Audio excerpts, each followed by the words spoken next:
Good morning, everyone. The monster has risen from his slumber. Just a brief one. So, those of you who have been tuning in, I'm not normally someone who I didn't even tune into I'm a Celebrity, Get Me Out of Here. I didn't vote either, but I am wanting to make an exception of talking about TV shows here. I'm a Celebrity, Get Me Out of Here. Nigel Farage ended up finishing third, is the TLDR of all this. But I think there is something to be said about Nigel's time in the jungle. And it does feel like in some of the footage that I've been shown that Nigel Farage was,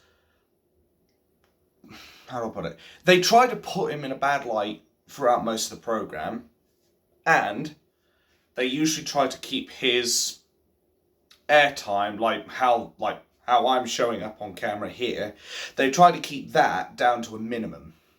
Because they didn't want Nigel Farage to be shown as a popular person. They didn't want to show him up as a person with integrity, a person who has a good moral compass, who is basically liked by the British people. And yeah, he ended up third. That's got to tell you something. And what is it the media want to talk about? Kind of makes me laugh thinking about it. Anyway, what do they want to talk about? They wanted to check out Nigel's cake, if you catch my drift. Basically his ass. Because what ended up happening was Nigel Farage, when he was in the jungle, he would end up showering naked, in a nutshell. And the reason he gives for that is apparently because in the jungle you could have leeches and what have you come up down there. And look at me, look at what I'm dressed in right now. Like, do you think I'm going to be able to look down and search through all this and be like, oh, I think I see a couple of leeches down there? No, you're not. I'm sure as shit not. Like, no, you're not going to be able to find leeches like that because they are quite dark and obviously very, very hard to see if you're in any kind of darkness. So understandably, that's why he was naked, checking for leeches and shit, and looking after his personal well-being. I think the man has been basically treated like dirt, much like Tommy Robinson is outside. And what I find funny in one of his GB News interviews as well is he's even said he is the most politically demonised politician out there. And I'd say he's right. He is the most politically demonised politician in this country. I would, however, say he is not the most politically persecuted man in this country. That, I'm afraid, belongs to Tommy Robinson. But the mainstream media, as said, they just wanted to drum up his cake for the media attention.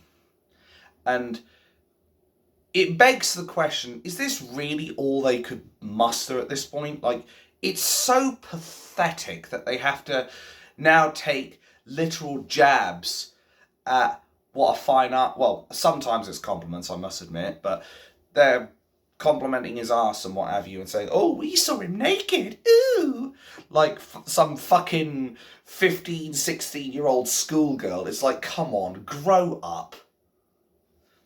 But then this is our mainstream media we're talking about, so is anybody really that surprised? Well, I'm hoping that Nigel Farage can actually turn his third place consolation prize into some serious votes in his seat of power. But of course, they will hope not, because obviously he stands, as far as they're concerned, he's a far-right politician. No, he's not far right. He's just right, generally speaking. Why else do you think people got in support of his views? Why else do you think we had a referendum where we decide whether we want to stay in the EU or we come out of it? But of course the mainstream media won't tell you that, because, say it with me folks, it doesn't suit the narrative. That's why they don't want to talk about it. That's why they don't want to portray him in a good light. Because they know damn well, they know damn fucking well, that it's going to see him become more and more popular in the polls. Him and the Reform Party.